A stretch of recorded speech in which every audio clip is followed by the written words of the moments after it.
Biyernes, naglilingkod sa inyo, Bayan. DZAR 1026 Sunshine Radio, kapartner mo sa balita at sa bisyo.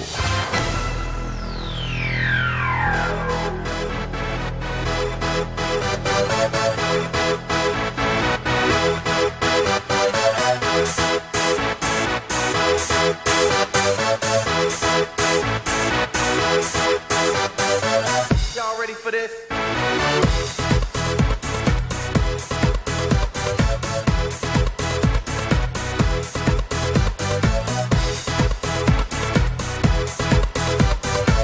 Alright, balik po tayo sa ating palatuntunan and nasa loob na po ng ating studio ang ating mga panauhin from Ateneo, dalawa po sila. Ang pag-uusapan natin Thai boxing. Thai boxing in the Philippines. Kita nyo naman, ha? Kung hindi pa tayo kontento sa boxing natin dito sa Philippines, nag-incorporate pa tayo ng ibang boxing from another neighboring country and Thai boxing dito sa Philippines. And we have Elton and Kathy joining us from Ateneo. Ha? And we'll try to find out. So, kasi, okay, bumati muna kayo. Kathy, ladies first. Hi, Yan. this is Katya, actually, but it's okay. Kathy? Katya. Okay. Katya! Yeah, Sorry, it's okay. Katya. Okay, Katya. It's okay. Okay. Yes, so I'm from Ateneo, and I'm an incoming senior and practicing Muay Thai. Thai box. For how long have you been practicing Thai boxing? 4 years. 4 years na? Three pala. For 3 years Yes. na. Okay. And si Elton naman. Hi, I'm Elton Evidente. I'm coming 5th year in Okay. Ateneo. And I've been practicing Thai boxing for at least 3 years also. What course are you taking, Elton? I graduated in You graduated na. political science. Political And then science. now I'm taking history, AB history. Okay. And si Katya? I'm taking management. Management. Okay. Now, eto naman, pag-usapan ngayon natin, etong Thai boxing. This has been around. Pero parang lagi lang siyang nandyan sa one corner. Okay, once in a while, medyo lalabas ng konti, maririnig natin, and then all of a sudden, nawala na naman, nakalimutan na naman, and then meron na naman, lalabas na naman. I mean, what's the progress, and since when pa ba nag-start ang Thai boxing, and the interest of a lot of Filipinos na rin in this sport? Elton. Thai boxing has been around since in the Philippines since 1990s. 1990 pa. 1990s. Pero po, what makes it special and similar to kickboxing, what makes it distinctly different is that you can use your elbows and your knees. Kaya nga po tawag sa Thai boxing is it's the science of 8 limbs. Kasi hindi lang po ang mga kamao at mga legs. Ano yung mga 8 limbs? Yung kamay, yung dalawang kamay. Okay, yung fists. Yung fists. Okay. Tapos yung legs, yung shins, in particular the shins. Tapos yung knees and the elbows. Grabe. Yung sa shin, hindi ko maintindihan. Paano ba yun? Napapractice ba yun? Hindi ba pagka tumama yan sa hagdan, hindi ka na parang mamamatay ka na sa sasakit eh. Pero, I don't know, no? I was able to watch siguro yung pelikula pa ni Jean-Claude Van Damme. Na yung isang nakalaban niya di ba? Yung shin, yung sinisipa yung poste. My goodness, di ba? Parang sabi ko nga, pagkat di ba tumama sa hagdan yun, hindi mo na alam kung ano pangalan mo di ba? Sa sobrang sakit. Pero anyway, okay. So right now, taga Ateneo kayo. So basically, ano ba to? Makakasama na ba sa UAAP ang Thai boxing or what? Well, that's the goal that we're moving towards. Do you have an organization? Yes, actually. What organization is this? So, kami po, right now, we're just based in Ateneo, pero we're under the team Jag Fukao. Okay. Yung Jag Fukao po, may NSA ba ito sa ating sports association? It's under PTBA po, Philippine Thai Boxing Association. Meron. Philippine Thai Boxing Association. Okay. Tapos, ayun nga po, galing po sa vision po ni Robert Valdez. I was able to interview that guy before, yeah. Na gusto po niya na sana not just exclusively for kids or yung mga interesado lang po na sana pati po yung mga working class, yung mga matatanda, na gusto hong matuto ay matututo ng isang art na kakaiba ho, na yun nga po, it's a science of 8 limbs. Kaya nga, ano. Well, tanungin muna kita, Katya, no? Yes. The interest, anong, kumbaga, biglang namulat ka na all of a sudden you want to be involved in something like this. So, you practice the sport mismo. Yes. You do? Yes. And for how long already? For almost 3 years. For almost 3 years, Yeah. my God. Hindi ka nagsasawa?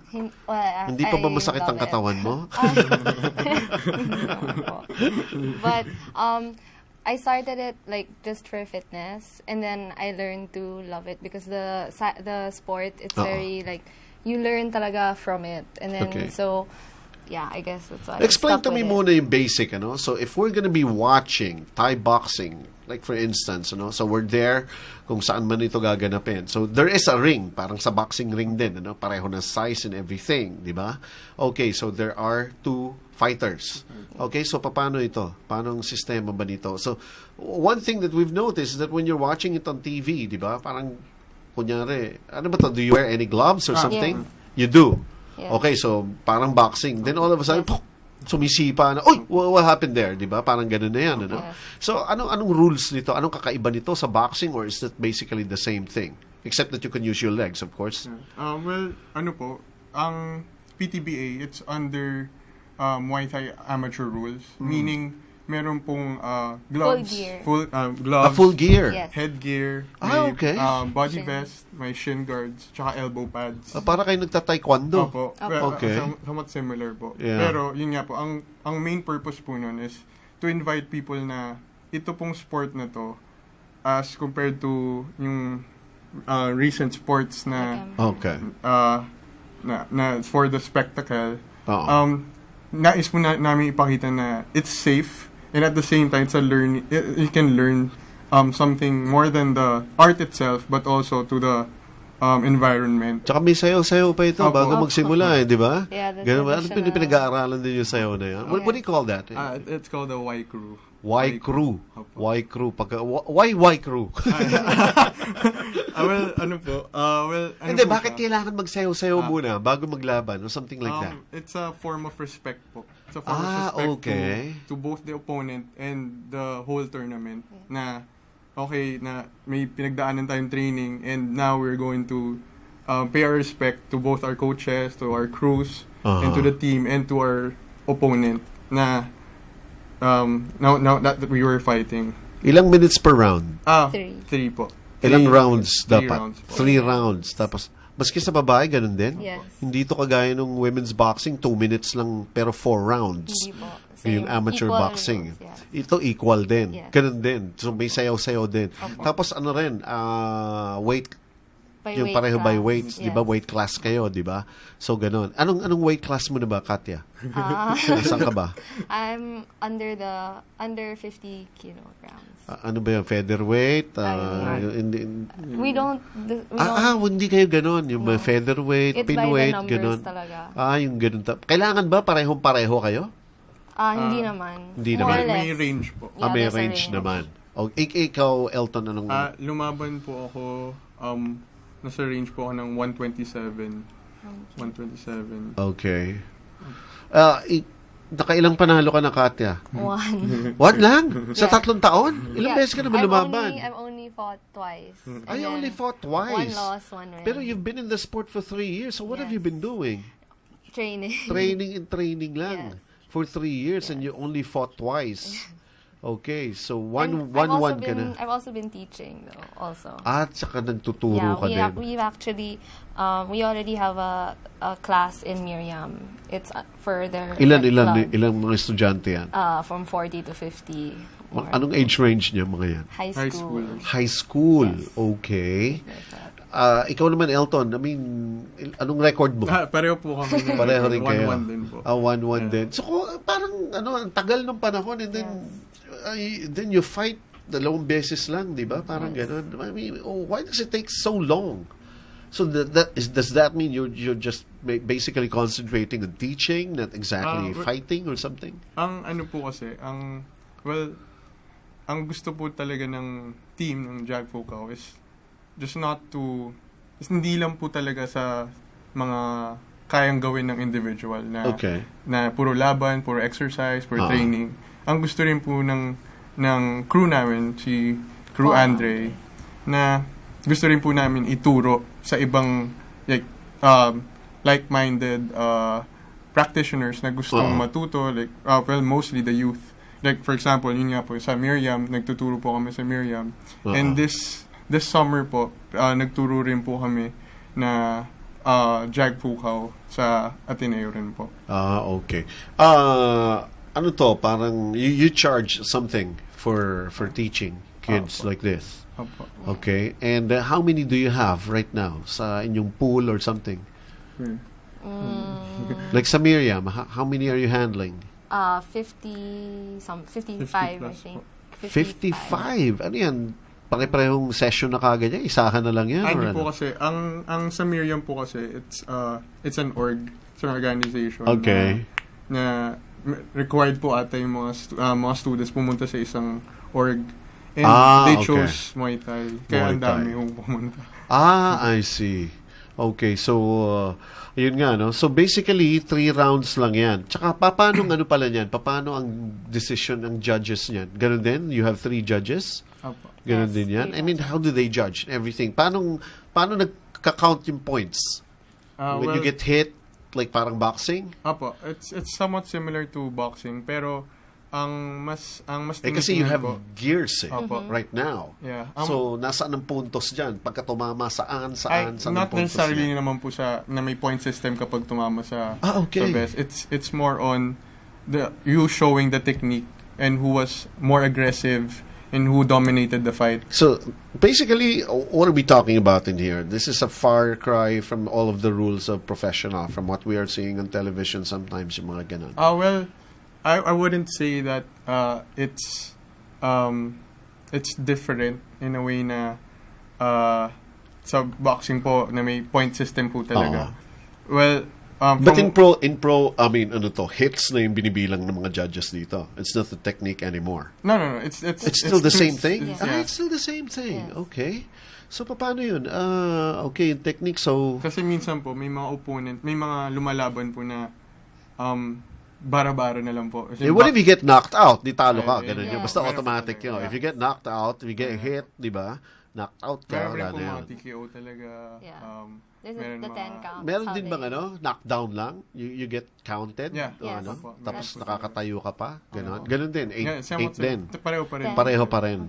Isn't it 10? Yeah, 10. Pagka inabot ka na ng 10, wala na yun. Talo ka na. Na ganun. And so you can hit your opponent with your fists, elbows, knees, and yung shin. Hindi pwede yung feet mismo. Ay, pwede rin po. Basta legs po.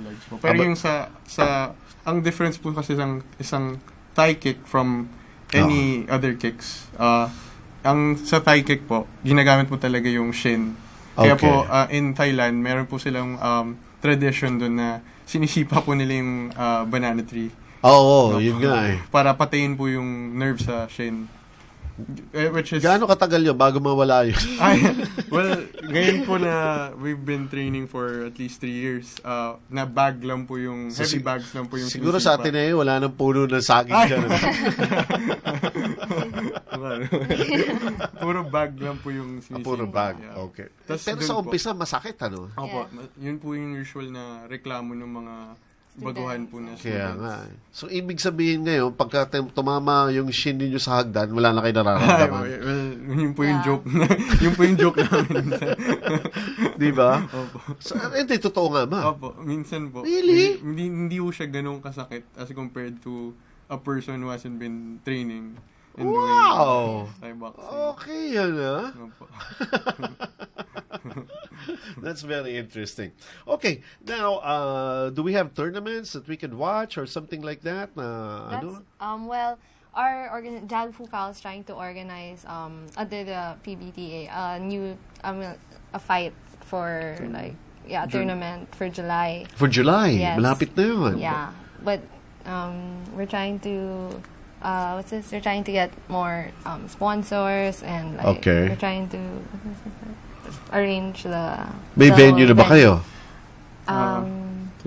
Yeah, I think it's gonna be in Ateneo. In Ateneo na rin. Yes. Okay. And ano to? You have scheduled na yung mga fighters ninyo na mapapanood and everything. Right now, we have 3 fighters. 3 to 4 fighters.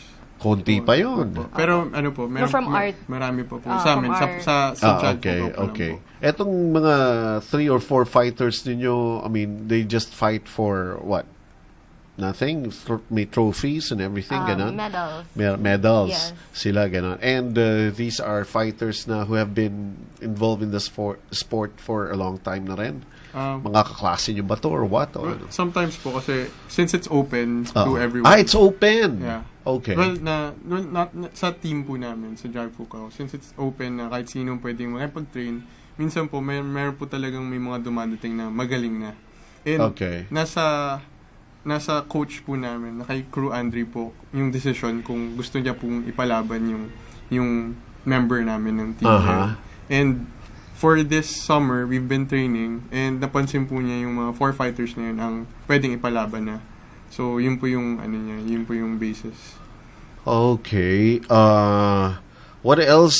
Paano ba mag-attract ng mga, to try to get into this? What do you usually tell the kids? Siyempre, like, hindi naman pwedeng, gusto mo mag Thai boxing or di ba? Mag-Muay Thai or something like that, di ba pa?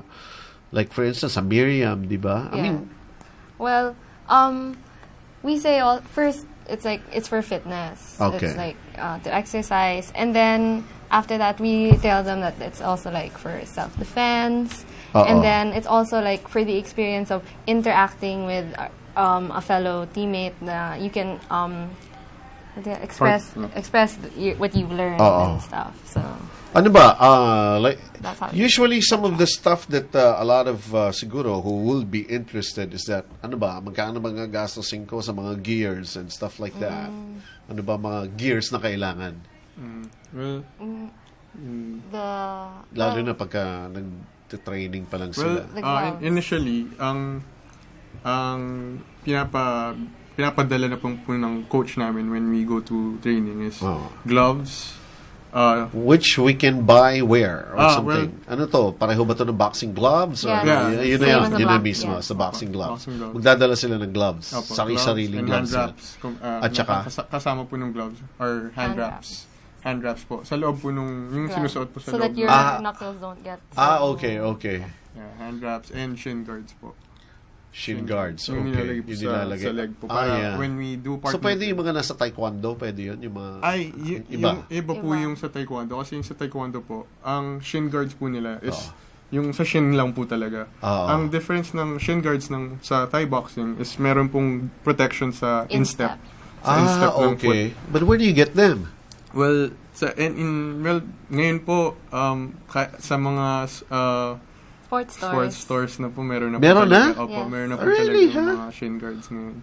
Okay. Alam kaya ito ng mga nagsisales na. Meron ba kayo shin guard? Meron. Yung pantay boxing? Ano ba itsura noon? Well, yun nga po yung usually na kapag pinapabili po ng mga shin guards, yung shin lang po talaga yung napapabili. Wala po yung instep. Kaya kailangan may masabi na yung may instep protection. Okay. Meron ba tayong 6 na minuto bago mag 2 o'clock in the afternoon? Most probably, so right now, you're inviting sponsors. Do you have a date na already to hold this tournament that you have? We have a date in mind, but it's either July 7 or July 14. July 7 or July 14. Yeah. So, right now, everybody's trying to get sponsors for sa kanilang mga sports and everything. Now, there has to be something more, kumbaga parang something to look forward to, a basic attraction ng Thai boxing for these people to get involved with you guys. Well, ako po, for my personal experience, Well, I started Thai boxing as for fitness, as an escape from school. Because I wanted to... ayaw mo na mag-aral? Hindi naman po. I just wanted to let off some steam. Yeah, okay. Some steam. Kasi po, syempre nakapagod rin po mag-aral. Tapos, habang nag-training na po ako, sa likod po nung training na mahirap, na talagang pinaghandaan po ng coach namin. Kasi po, yung training program po namin ay kinokopya po niya sa isang Thai gym po talaga, Kheosan Gym. Okay. Na yearly po, pumupunta po yung coach namin doon para matuto. Tapos, ini-implement po niya yung training program doon sa Jag Phu Khao.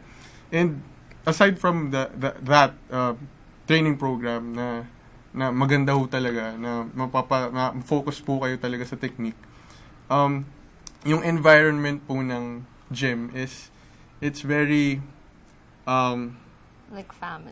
It's malakas po talaga yung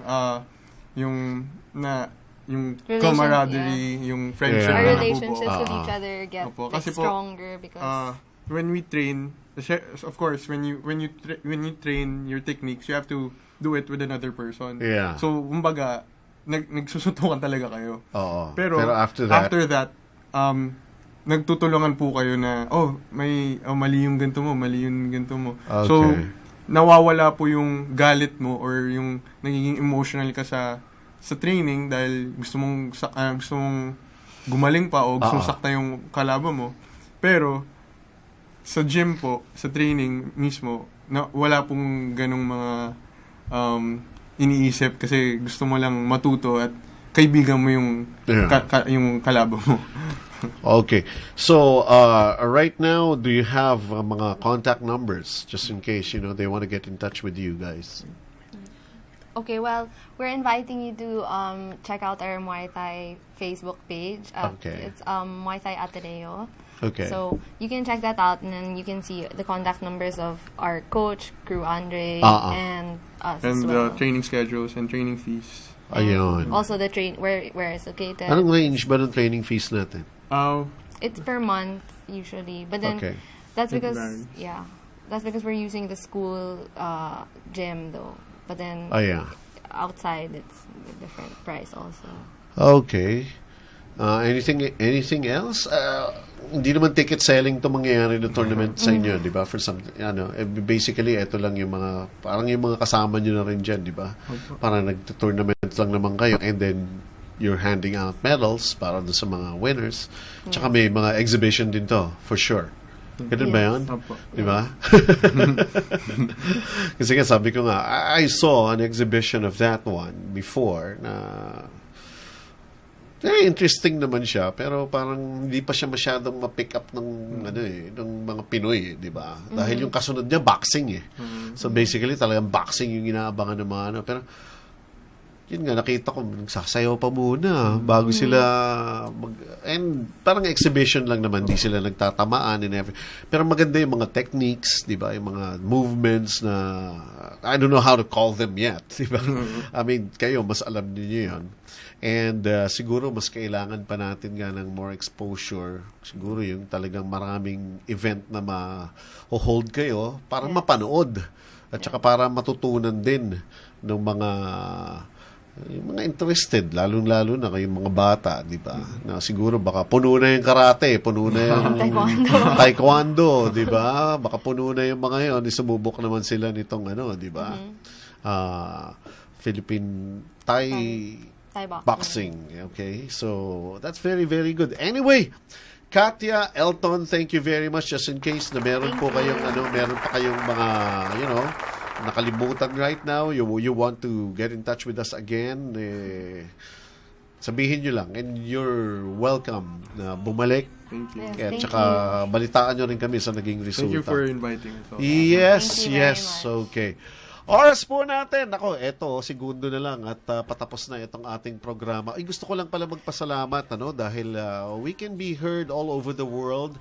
Doon po sa mga people who are actually mga barkada rin to, mga kaibigan from the US, kung saan ako nanggaling itong past month basically, from San Francisco, sina Charlie Valdez, si Angel Lalic, mga former broadcasters din yan. Thank you very much sa inyong pagtanggap dun sa amin, sa my family. Of course, dyan din sa New York, kay Deo Rojas, yung dating physical therapist ng Coca-Cola Tigers. Of course, nice to see you again. Thank you very much. I'll send you a copy itong program na ito at para malaman naman ninyo kung ano nangyari. Anyway, have a nice weekend everybody, sa inyong pakikinig, sa inyong panunood, And yun nga, sa lahat-lahat, huwag nating kalimutan din itong ating mga bisita, si Elton, si Katya, suportahan din po natin ang Thai boxing. Even though we're here in the Philippines, di na kayo kailangan pumunta ng Thailand. Alright, so have a happy weekend, teammates. Thank you very much for your time. Until next Saturday, ito po yung team captain, Benji Santiago. Philippines, one nation, one team.